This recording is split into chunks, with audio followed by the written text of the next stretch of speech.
Alright, so now it's in sync. All right, we're here at Anyone Comics doing the Anyone podcast for Mike. And with me, we have Dr. Travis Langley, author of the Pop Culture Psychology series. You did, what's the most recent one? The most recent, next month, we have Westworld Psychology, Violent Delights. All right. The last comic book related one was Daredevil Psychology, The Devil You Know. Oh, man. And we got Ray Chow. Yeah. Who is the, I guess, creator of Mythopia comics. He's the author of Glow and Skies of Fire. That's me. Hello. Sad. Yeah, no, that was great. Okay, cool. So both these gentlemen were attending New York Comic Con this past weekend, and they're here. There's some downtime, and of course they spent it surrounded by comics. So their downtime is spent surrounded by comics, right? Oh, yes. So Travis, what was your experience like at New York Comic Con this year? Had a really, really good convention. I mean, for me, it's mostly about seeing people that I don't see anywhere else. Whether that means meeting people I didn't already know, or seeing friends that I only see at conventions. For me, that's what it's about.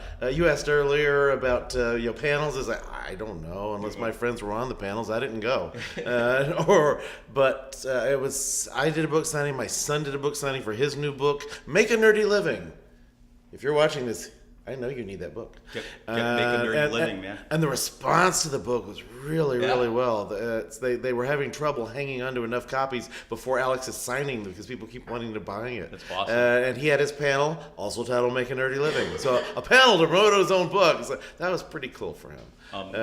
But the convention, to me, it's the convening convention. It's the people. And I just had a wonderful trip.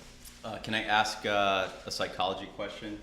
Already? Okay. So is you and your son being in the same profession, is that edible in any way where he's trying to take you down sales-wise? No. It's we're supportive of each other.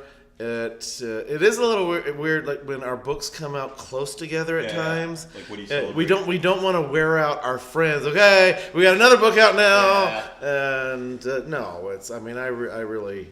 I want my kids to do well more than I want me to do well. Yeah, but we got a very strong relationship. I mean, my sons are my friends too. All right, cool. But that's really ultimately the question would be for your son, man, because it wasn't Oedipus' dad who tried to kill his son. But anyway, all right, we can't answer that. We'll wait till Alex comes here and promotes his book. There you go. I believe, yeah. Ray, how's the convention experience for you? Yeah, it was good, man. Kind of a similar experience. It was my 5th year doing the show, and I felt like kind of for the first year that it wasn't like I wasn't like kind of new anymore. I wasn't as fresh faced on the scene. So, like a lot of people, just a lot of returning fans and making connections and meeting people that you see once or twice a year at various conventions. That's sort of, I guess, what it's about for me this year. This is my first year going solo too, so my partner Vince usually comes, and it's usually our annual powwow in person. But this year his dad got a little sick, so he wanted to save his vacation day. So that was an interesting experience, kind of doing the show by myself or getting help at the last minute and preparing for it that way. But yeah, it was good. It was being in New York is always interesting, surreal, weird experience for me. But yeah, I quite enjoyed my time. What makes New York surreal? Well, I went to school out here, so I went to NYU back in the day, and I feel like every time I think like most people who have lived in New York City and have left, you have conflicted feelings about the city. Yeah. Because the highs are high, the lows are low. Yeah. And it's just really interesting coming back and walking around in your old neighborhood and seeing how much things have changed and what doesn't seem like a very long time, but I guess is forever in New York years, and just seeing how different yet similar things are, I guess. Yeah, I'm kind of like that about New Orleans. I went to graduate school there, and then this hurricane named Katrina, changed a few things too afterwards. What's changed in New York that anything that stuck out in particular? You're just like mad. Not mad, but my few friends, my few white collar, corporate lawyer, finance friends who are still in the city, they're all moving to Brooklyn. That's kind of interesting, and they're all in Brooklyn and just being around Brooklyn. I'm like, man, this place has changed in quite a hurry. Jeez. Like I remember downtown Brooklyn being here 6-7 years ago, and it was you know, it was not great. It wasn't bad, but it was like, you know, it's kind of nothing to be here for. Yeah, exactly. Yeah. But now it's like, you know, there are high rises going up everywhere. There's a whole mall at like Barclays Atlantic Avenue, and it's just. Someone's saying that like New York City, Manhattan, is kind of becoming a fortress, just pushing people who can't afford it out to the outer boroughs anyway. You know what I mean? Yeah. So, raise white collar friends. Spend your money here at Anyone Comics. Yes, please do. What's the so the independent book? I believe you both have this perspective. So the independent book market at New York Comic Con. You know, you have the DC has their booth. Actually, did DC have a booth this year? Yeah, they were like downstairs in the basement. Like they have the whole basement area. Okay. So DC has their section, Marvel has their section, Capcom has their section, all people have their section stuff. But it seems like indie books are really thriving in this market too. Do you have any take on it, Travis? Well, I mean, relative to the comic book companies, mine would be indie for them. I mean, Sterling Publishing publishes my books, and they're owned by Barnes and Noble, so I don't normally think of that as indie. Yeah. But within that environment, it would feel a bit like that. Yeah. But no, my books sell well at just about any convention I go to. Yeah. I do a lot of Wizard conventions. And a lot of others. At this one, it was my publisher that was selling the books. But my stuff will do well because it's different. It gets attention, especially when people have seen so many of these things over and over. They want something that is new and not the things they've seen over and over. It's a new perspective on something they're familiar with. It's great. Yeah. How about you, Ray? Yeah, I mean, I think the New York crowd is definitely like a comic crowd. So I've always done pretty well at this show. It was my first show ever back in the day. So. I've built up a little bit of a fan base over here, so it's great seeing familiar faces and introducing new people. So it's an interesting experience. I feel like where I am at, specifically small press, it's kind of an awkward place to be at the show because a lot of people come in there thinking it's Artist Alley, but it's not Artist Alley. It's the only difference is it's way more expensive than Artist Alley. Yeah. So what made you pick the small? Looking at the price range, what made you pick the small press section versus Artist Alley? I don't have a choice. I started in small press, and now Reed Pop won't let me into Artist Alley. Basically, is that right? Yeah, like they. Fingers crossed. I'm trying again this year because I have a new email address, so maybe they don't cross-reference. Trick them. Yeah, hopefully. But I really wonder how different it would be if I was in Artist Alley because that's where the majority of like hardcore comic fans they at least go there for a good amount of time, right? Yeah. I mean, we definitely get a lot of people coming up to small press, but small press is, I mean, you get weird stuff in small press. You get a lot of like instructional guys. I remember one year there was like a how to roll a blunt. That guy's a buddy of mine. Yeah, that guy's cool. Yeah, but like you get stuff like that there, and it's really different. And like comparatively to like San Diego, where it's kind of application based, and it's they have like a jury and stuff, so it's definitely like a lot less curated. And it's always interesting to see who's still there and who's gone over the years. Yeah, some of us were talking about who were the oldest creators in Artist Alley the other day. Because I always said, seek out the oldest ones. Who's been there? And it occurred to like, oh man, it's Joe Staten and Marv Wolfman, and we're not. By the way, Marv Wolfman's first show at New York Comic Con. Yeah. Yeah. Really? He was never invited to New York Comic Con before this year, and can you guess why? The Titans TV series. Yeah. Oh. So if they were premiering at New York Comic Con. And I'm going to get to like a little sour point, but like, Marv Wolfman, who created the Teen Titans, which has been popular for the last 20 years, right, was never invited to your Comic Con. See, I've done so many shows with Marv. I've done panels with Marv. It's just weird to me to think he's never been to this one. Yeah. Like, when I saw him this year, I don't know, it stood out to me. I didn't know why because I thought he would have been here before. I didn't realize I've never seen what he looked like before. I've never seen him or anything like that. But it was his first show, man. So it's a bit of a sour point here. But let me flip it a little bit. But who's been there the longest? Who's been there consistently year after year that you've seen? Michael Uslan.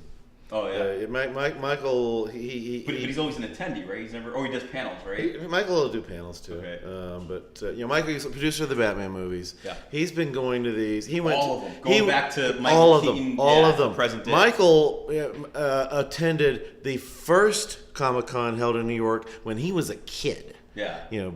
Once upon a time, he goes there, and his neighbor Otto Bender sees him and another kid, says, "Mikey," whatever the other kid's name is, "come on over here. You want to meet the creator of Batman?" And they thought Bob Kane. That's how they met Bill Finger when Michael was a little kid. Oh my So Mike. This has been a regular thing throughout his life. Wow. Who's the oldest person you remember at your Comic-Con? I don't know, Chris Claremont or Neil Adams. Yeah. Neil Adams, I think, is like.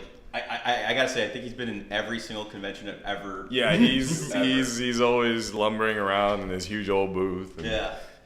Is that a good thing? Is that like his entire career right now is just traveling? Like, isn't that a dream for some people? Like traveling. Have you talked to him? No. He's so jaded. Yeah, so I'm not jaded. surprised about that. He's a hoot to talk to. Yeah. I think I gave him my books once the first time I saw him, and he was just like. Yeah,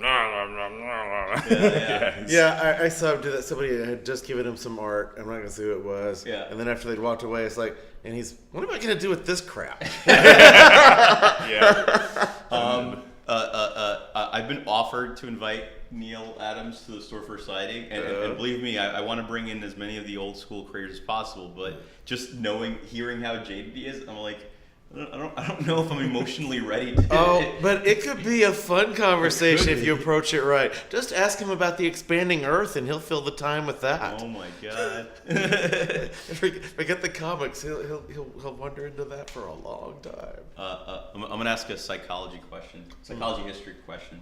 That's probably for me. Oh, I'm guessing. Okay, I'll try and I answer guess you can hijack this one, Travis. So modern psychology debuted in 1890, something like that, right? 1879 at the University of Leipzig in Leipzig, Germany. So modern comics debuted with the Yellow Kid, which would be around like 1890 or something like that, right? Mm-hmm. So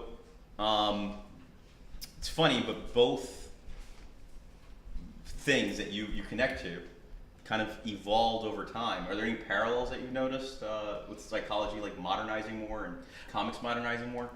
I've actually thought about this before because of some of the roots of comics emerging around the time of the roots of psychology. Yeah. And some of it had to do with things being easier to print books and newspapers. So the printing made these things more readily available. Public discourse, people having time to think about these things. Something did change, later in the 1800s that made it possible for people to think about these other things, moving a little further away from just put food on the table today, to looking at the big picture for the world and the inner picture for human nature.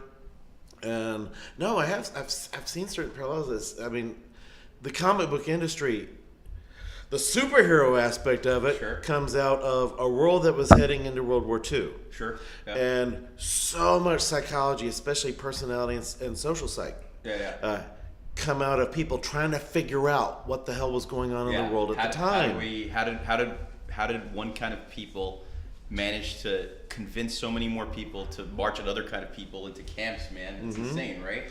When I went to my first San Diego Comic-Con in 2007, I wanted to go as a pro. I wanted to see my son on a panel. He was a student at the time, but it was a student project, somebody collecting research there. There's the Comics Arts Conference is a scholarly conference at the convention. They were going to be doing a panel. I wanted to see it, and there was this session. And said, "Well, you should just do a presentation on that. Maybe talk about Civil War." It's like, I don't have anything I want to say about Civil War. Oh, I know what I want to say about Civil War, and I was tying it into a specific kind of psychology that emerged from that time. Eric Fromm, when he was trying to make sense of why people were giving up power to dictators, why people let Hitler rise to power, and those sorts of things. And he decided the basic human conflict is between freedom and security, and that became that presentation, which became a journal article, which essentially became the foundation of one of my books, Captain America versus Iron Man, Freedom, Security, Psychology. Right. These have been tied together. Both reflect the culture. Psychology is going to be looking at what's going on with the culture now. Comics are going to be looking at the culture now. They both look at history too. They both look backward. Yeah, they do, right? Wow, that's a connection for the Marvel Civil War and the regular Civil War too, huh? Freedom versus That's security, true. right? That's crazy. You finally made that connection that beyond the title that people were missing.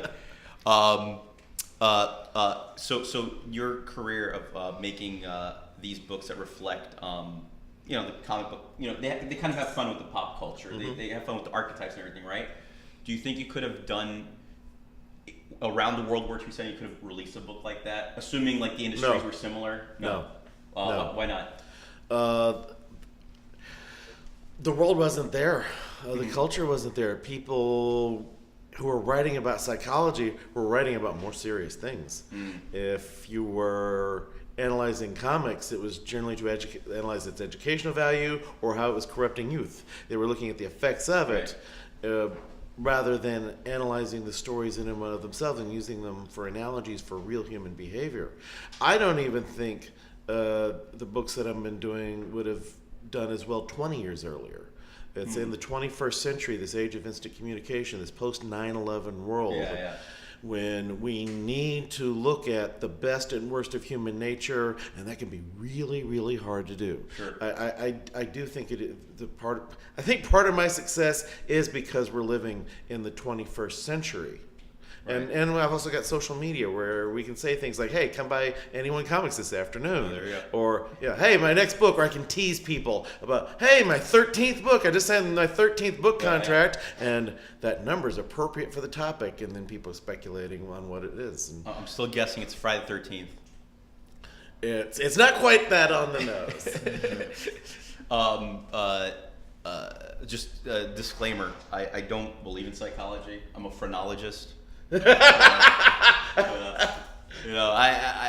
think anything beyond the shape of brains and studying how the shape of brains really affects your personality is hogwash. But I am because of the shape of my brain, I am open-minded. Well, if you're interested in human nature, you are interested in psychology. If you say, why did that person do that? You're asking a psychological question. Because the left side of his brain is slightly heavier than the well, right side. that becomes your answer. And it's like psychology is not just about therapy. Yeah. It's the neuroscience of why we do the things we do. Yeah. Even if you're going like phenomenological. We look at how people grow up, how we become who we are. Yeah. It's only half of psychologists work in some form of therapeutic area. Sure. The others teach, and that overlaps with the ones who do the therapy too, work in industry, work in advertising. A couple of the most prominent psychologists in the history of the field left academia and turned their powers, you could say, maybe to evil, but directed into advertising and business. There's psychology and personnel selection. It's like, what can we do to figure out the patterns of who we might predict would be best at this job? Say the person is suddenly shouting and screaming during the job interview. You're not normally going to give them that job. Well, how do you know the hiring process at Anyone Comics? Ray, do you employ like a little bit of psychology when you're like kind of like, is there a certain way to sell your book and stuff out there? Like, I mean, there has to be subconsciously. Like, are you aware of it though? Like, are you aware that you're employing a kind of like measuring a potential customer and seeing what they would buy? Or? Yeah, I mean, like, definitely. I guess this is kind of bad to say, but like we have an idea of like who would really like Skies of Fire versus who would really like Glow, right? Mm-hmm. Usually, if there's like, a teenage girl dressed in some sort of anime cosplay, like, hey, have you checked out Glow over here on the side? Yeah, and usually when it's like an older gentleman with glasses and maybe like a 5 o'clock shadow or something, like, hey, have you checked out Skies of Fire? Check out these cool airship models, and they'll, it's definitely a higher hit rate with those. I mean, there's definitely like cross pollination, but yeah, I mean, I think. And then what about coming up with your ideas? Were they purely just your ideas that you wanted out there, or did you kind of like gauge the market before you said I'm going to go ahead with this? No, I mean, I think I like my business side. My business head kind of operates independently. Like the creative side basically does what it wants or what it thinks is cool. And I'm a firm believer that all creativity is just sort of like there's no original ideas. It's just sort of a blender of whatever input you have, and then you kind of your brain is the one that kind of mashes it together in interesting ways and outputs whatever seems novel in you. But if you really analyze and dissect it, you can probably kind of point out the specific references, and the creator or the artist will say yes, or oh, I haven't thought about that, but now that you mention it, that seems kind of true. Or maybe we're just thinking like kind of the same thoughts at the time. Yeah. I just want to point out that Ray mentioned the business side of his brain and the creative side. That's phrenology right there, man. No, I mean, because like, you know, I do think about like, you know, I like looking into marketing and think about like, all right, who really buys their books, and you know, that side of things. But yeah, I like, as far as the actual creation side of it, no, I gotta say it's completely separate and just sort of just. What do you think? Which side of your brain needs to develop where you think it'll progress where Mythopia goes? Man, I think it's all sort of tied together, because our whole philosophy is like do it yourself, right? Like, you know, there's nobody's helping us. We don't know anybody. That's where we start. So like learn how to make, produce, and publish, print, do everything ourselves. So it's all kind of like, in order to do one, you need to do the other. Are you rejecting help, or are you just like, if people aren't really offering it and just, or would you just take it and just like, you know, but it's just not coming across your table or anything? I mean, we've had like certain meetings and stuff with publishers and, you know, various things, but that comes down to the business brain, right? It's like, well, I have like hard numbers, and it's sort of it's simple math. Like, can you exceed those numbers, right? And then if you can exceed those numbers, we can talk. But I don't know. I find that like a lot of times when you take so far, it's just what I like. Like I'm a pretty straightforward guy, I like when people are very straightforward with me and sort of just like, here's what it is, right? Like, this is what we want to do with it. Meetings where it's like, well, we love your stuff and like this, that, like, and then, you know, where it doesn't go anywhere, that kind of, I'm like, well, I mean, like, what, like, cool, like, good to meet you, you know, but if you want to like throw me like real talk, right? Let's talk numbers if you want to talk numbers. And I don't know, I guess that hasn't really happened too much. And a lot of people are just waiting for the work to be completely finished. Like, they want to see Skies of Fire completely done. They want to see Glow completely done before moving forward. So that's a big part of it. And it's not like we're not open to help, but I think because we come from the industry from an outsider position as a sort of like, well, look, we can do this, right? And so I think that our identity is as outsiders as a result, and sort of that's how we've approached like kind of the greater market as a whole. So, you know, maybe it's me, maybe it's them, right? I don't know. Yeah, but it's clicking or whatever. Travis, do you look at the numbers of your thing, or is that all just the publishers? I mean, there are advantages. If you go to the extreme of self-publishing, you've got to work. I mean, there's so much more work, but you have greater freedom. You get more of the money, but you've got to get it out there. At my end, I've got a publisher, so I mean, I get my advance, and then beyond that, I get, you know, a certain percentage of what's sold on my own book. And if I sell something at conventions, I'm normally selling my own copies, but that's just something extra to justify going to the conventions. But in terms of the numbers, like who we're reaching, like do you pay attention to what your sales? Do you personally pay attention to where your sales were previously to determine where your next book's going to be? No, not in that. It's, I mean, I pay attention to my sales. I follow the sales. I check them every week. My son Alex, he has only checked once ever. He doesn't check these things, and you know what? It's easier on him. I check every week because I'm interested to see. It's still bugging me that the book scan hasn't updated the numbers that were supposed to be there last Thursday. I want to know how the newer book has been doing, and it surprises me because like there was a burst in sales the last few weeks. So I want to see, well, was this still going on the following week? For which one? For which book? In general. Oh, in general. That was just like, why were my? It's kind of early for the Christmas boom. Why are my books selling better? I mean, that's a good thing. Yeah, it's a great thing. It's I mean, you know, things like the Batman in Psychology, which came out 6.5 years ago, has sold well every single week, and I love being able to say that. Batman, but if there's one, if there's finally the one bad week, that'll mess up me being able to say that. And some of this it's simply we screwed up sales here by not having your book here for sale. This is about the convening, the people. the sales, that's just numbers. I don't need People- you. They can buy the books on Amazon. We'll have copies here though soon, folks. No, I look at those. I know the publisher will look at some of these things. We're trying to decide what we're going to do. Do they drive you at all? Do they tell you, hey, can you do something with Game of Thrones, for example? It's popular.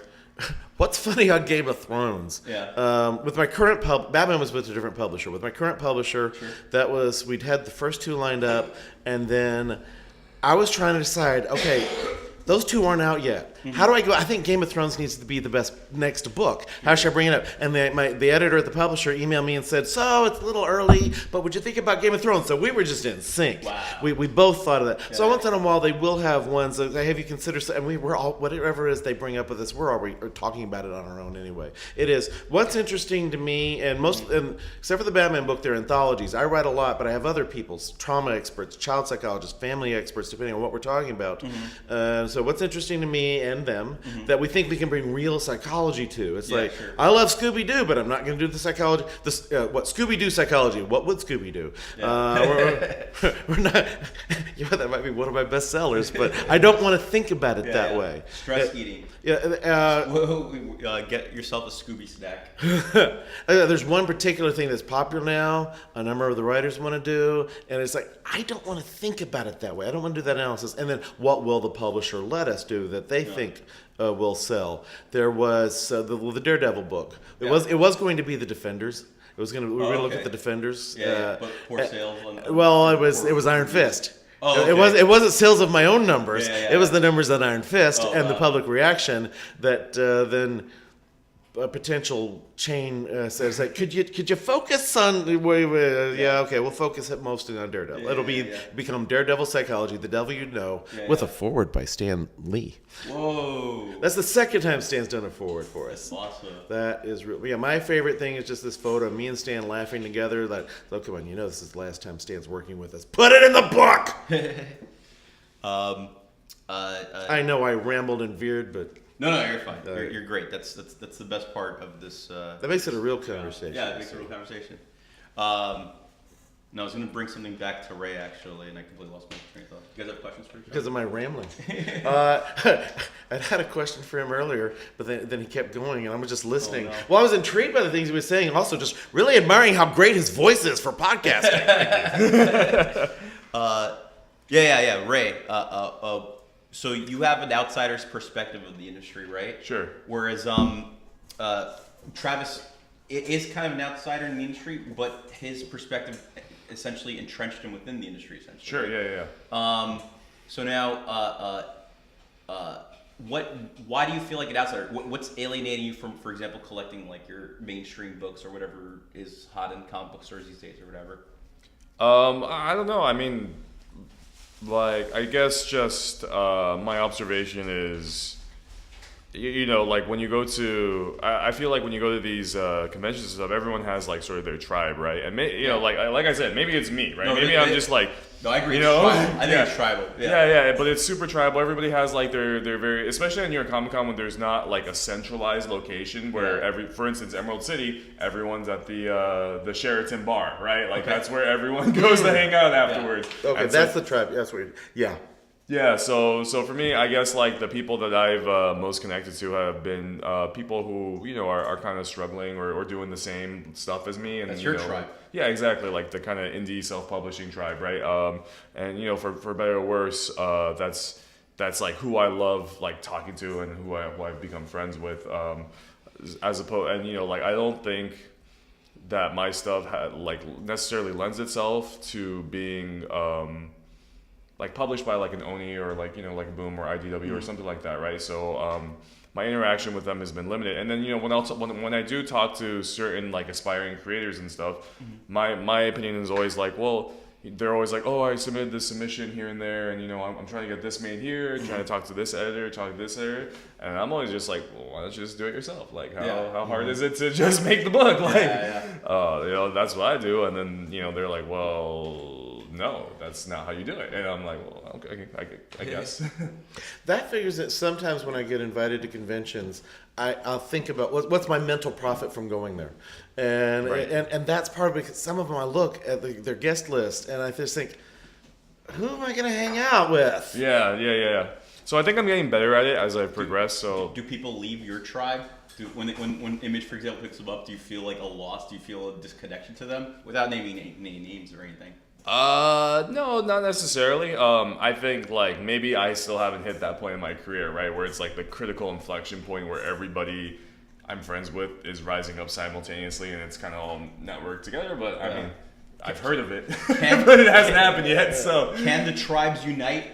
yeah, exactly. Do we need White Walkers coming in from outside of comics for the comic tribes to unite? Or your own Black Panther to lead them. There you go. Right. Plus, I'm in like an awkward position where I'm like, as a self-publisher, I am both a creator and a publisher, kind of, right? Yeah. But I'm like, and for what I'm thinking, like my own career, I sort of have to decide what to do, and I'm constantly kind of being pulled in either direction. Like you said, it's you get a bigger share of the pie, but it's a lot of freaking work. Yeah. And you end up doing a lot of the business side, and sometimes it's way easier to just answer emails, do research, do this and that, like admin stuff, as opposed to creating or writing, right? So sometimes I'll find myself defaulting on that stuff and be like, oh, I was productive today, but then a part of me is like, were you really though? Like, don't you want to like write? Don't you want to like create stuff? So it's it's an interesting time.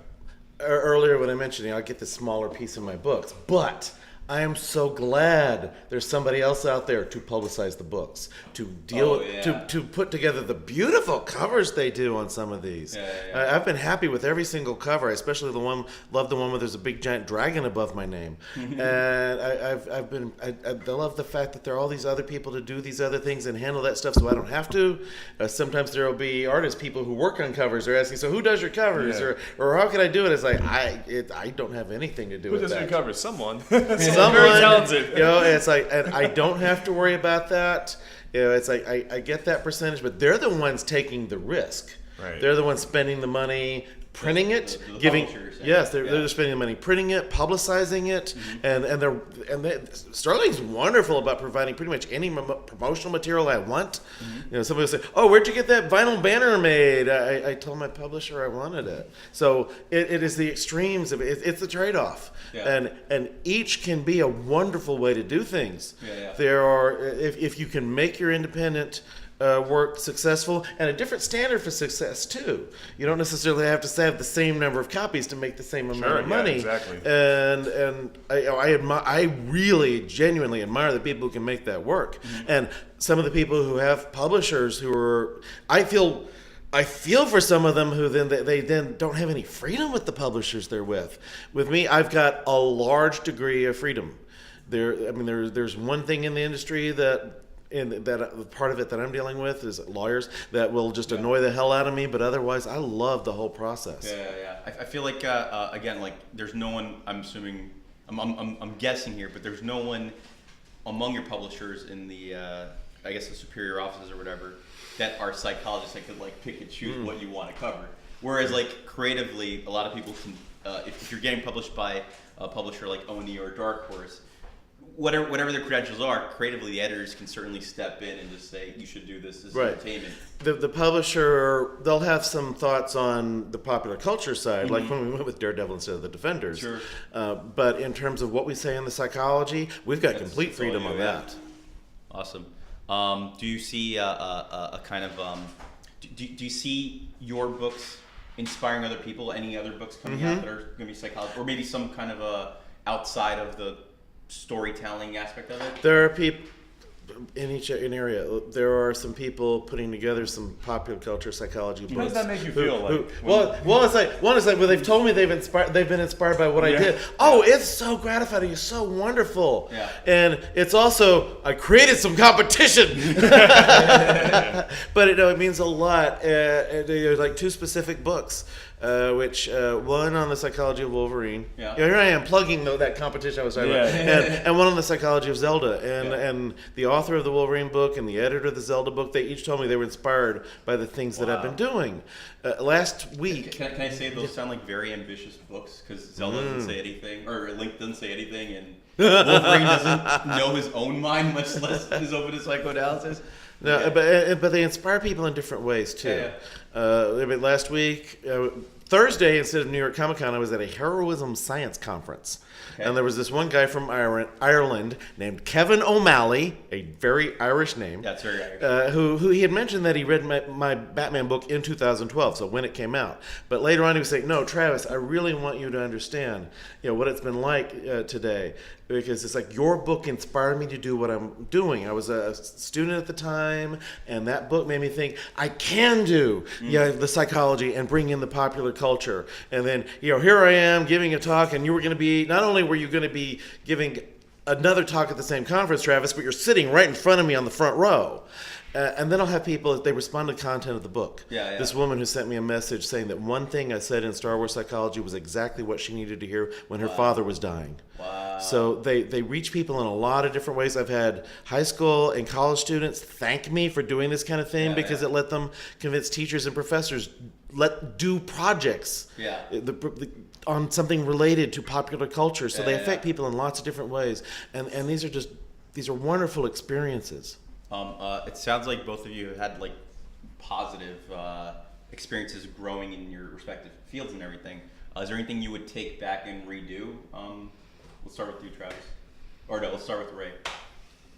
Take back and redo. Yeah. I mean, there has to have been growing pains what you've done. I mean, so I guess I just turned 30 a couple days ago. I guess that's for me, it's a big milestone. Your life's over, man. Yeah, I know, right? I'm not young anymore. It's officially, I'm in but I was talking I went to school out here, so I have a couple friends out here who I went to school with, and we were all talking, and a couple of them helped me booth, and we all went to NYU Film together, so we all were aspiring creatives and are aspiring creatives. Greg Pak went to NYU. Oh yeah, yeah. Masters though, I was in the undergrad school. Oh, okay. But so we were talking, and one thing, a lot of them were like, I really admire what you're doing, and you seem to have something good going on. And I'm like, yeah, I mean, it's great, but I feel like no matter what, you're struggling for more, right? Like you always are trying to reach the next level or reach the next milestone in your life. And then for me, it's like, okay, I have a girlfriend. I'll probably want kids someday. I'll probably want a house, but Dude, you're 30. It's too late. I know. I have done. You missed your chance. Yeah, man. So every cent in my 20s that I could spare, I put into my comics. You know what I mean? Yeah. And I put into this aspiring career. So compared to them, and they're all kind of gaffs and grips and sound people on various TV shows and movies in the city. I was like, yeah, I got nothing. I got no safety net, basically. Yeah. So I don't know what's gonna happen, and I'm starting to think about these things a lot more. And part of me, if I was 17, I think my 17-year-old self would be really proud of what I'm doing. Sure, yeah. But maybe 30-year-old self would slap him and be like, "No, go to business school, get that corporate job." And they're like, well, I have the money and I have the investments and stuff, and I wish I did more creative stuff. So the grass is always greener, I guess. So yeah, that kind of. So you think you would have built more of a safety net if you could redo one thing and just work on? Man, I don't know if I would redo anything necessarily, but just you definitely think about things that you didn't when you're older, or you're right. I don't know. At least I do. So. Well, Travis, you just turned 30 also, so. My son Alex at 33 has a 7-month-old. Whoa, that's wow. Yeah, see, that's. And Jesus was supposed to be a miracle, man. How'd you have a son at 0 years old? Yeah, my wife looks even younger than I do, and she will announce our ages so nobody thinks we had kids when she was 0 years old. That's I know some of the few things that I wish I could tweak are minor things because it's all part of getting us where we are. Yeah. You know, there is one typo in that Batman book that I wish weren't in there. And that's a stupid thing to write about. I was actually thinking about this a little bit on the way. It's like, man, I wish that, okay, on the Batman book, for example. Sure. Since it first came out in trade paperback, and later on, the publisher of that got so many requests for a hardcover, they then started releasing a hardcover. That's crazy. Yeah, but we could have had a better percentage for my hardcover money in the original Yeah, contract. well, So it's stupid things like that. Sure, You know, there are a couple little things I wish had been tweaked then. So for this now, but in terms of what we're actually doing, no, it's all part of getting me where I am. Yeah. It's all part of the journey that we're on, and I'm pretty happy with where I am. So it's like, you know, I don't want to create an alternate timeline by stepping on the wrong butterfly. Well, let me revise the question then. Okay. What would you have Batman do to, you know, like what would you have him undo or redo just so he could be a better, more stable person now? Just so he can be where you guys are professionally. Just so No, I go through this with Batman too. Oh, no. It's like when there was a story in a Detective Comics, one of the anniversary issues, 400. I don't remember the number. And you know, there's an alternate world. The Phantom Stranger takes him and Dick Grayson over this other world, and he's seeing. I would say it's earlier than 400. I know And there's a Joe Chill over that world. Bruce's parents are going to get killed soon, and Dick Grayson is thinking, well, maybe we shouldn't stop this because he might not become Batman. And Batman is just, I'm stopping it for this kid.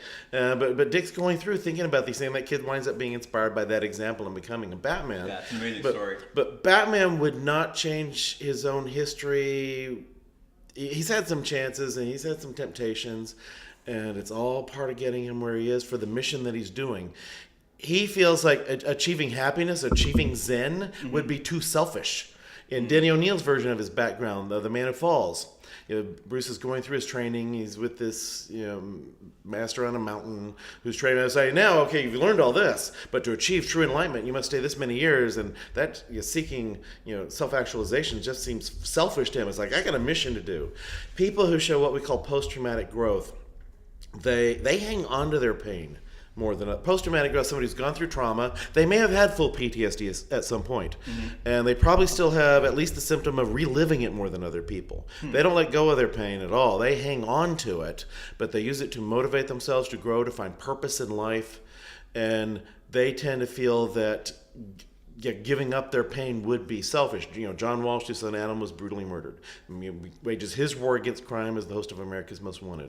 Elie Wiesel, who for 10 years wouldn't talk about what happened to his family in the Holocaust. Candace Leitner, whose daughter was killed by a drunk driver. Of course she would love to change that event. But she grew and took her pain to found Mothers Against Drunk Drivers, as it was originally called. So, you know, Batman's been tempted on those things, and I think, you know, especially if you get to time travel and magic and stuff. And Did you know, you read the Neil Gaiman story that he did about Batman? Oh yes, the one where it's, you know, where he dies. Whatever happened to the Cape Crusader? Yeah, that's right. It's an intriguing story. And it's one of the first one that really gets into. He's like, you know, he's got a mom too. You know, he's got a connection to her. I even mentioned in my Batman book, one chapter is the fathers looking at his daddy issues, and I say in there outright, moms in classic heroic fiction tend to get short shrift. In Batman Begins, mom is sitting there pretty on the train, not saying one word, while Dad and Bruce are talking. But I really like that. 1920s, man. Yeah. But I like that Gaiman did get. It's like, you know, he's got a mom who was important to him too. I think we're gonna wrap it up because the computer might be low on battery or something like that. Oh wow. For a while. I should have. We should have been more. I don't want to say conservative. We should have been thriftier with our words. Oh yeah. No, you guys are great. What are you talking about? It's a natural conversation, everything, and it is. Your personalities have like shined through. It's amazing. Ray, I saw your hardcover came out for Skies of Fire, right? Yeah, sure did. So we have a hardcover now, book one. It's awesome just having to lug that one around as opposed to 4 individual floppies. I have to lug books around when there's a convention that's inviting me there. It's like, how am I going to take enough books for it to be worth going to that convention? Because yeah, a suitcase full of books, I can only put about 40 in the suitcase before it reaches that 50-pound limit. Yep. My friends will have things on floppies or paper or just prints. And it's easier for them to do a lot of those conventions. Prints are easy and lucrative. But I don't know if we want to get into the nitty gritty of like artists' businesses at conventions. Maybe certainly next time. Yeah. But yeah. Hopefully we'll be carrying this stuff soon. Ray's gonna ship some out to us once he gets back. Definitely. And Westworld's coming out in 2 weeks. November 2nd is the official release. The publisher got some copies Friday, so I just received my first copy of the Westworld book. Awesome. Westworld Psychology: Violent Delights. Violent Delights. All right, we'll be ordering. We'll open account Sterling. Okay, this might be a little bit more roundabout, but we'll try. We'll get the copies here, man. Right. And half the books I do are about comic book characters because that's what I love the most. Yeah, man, dude, that's what has you being kind of a staple at comic book conventions in general, Travis. But thank you, Ray and Travis, for sparing some time for the vast audience of Anyone Comics. Right, 2 guys and a dog. And this will be up soon, and you guys will hear about it. Well, thanks for having us. Yeah, this Thanks has been so fun. much, Ben. Thank you. Why should you call him a dog? Wait, what? Why should you call him a dog? It's true. I was trying to think of the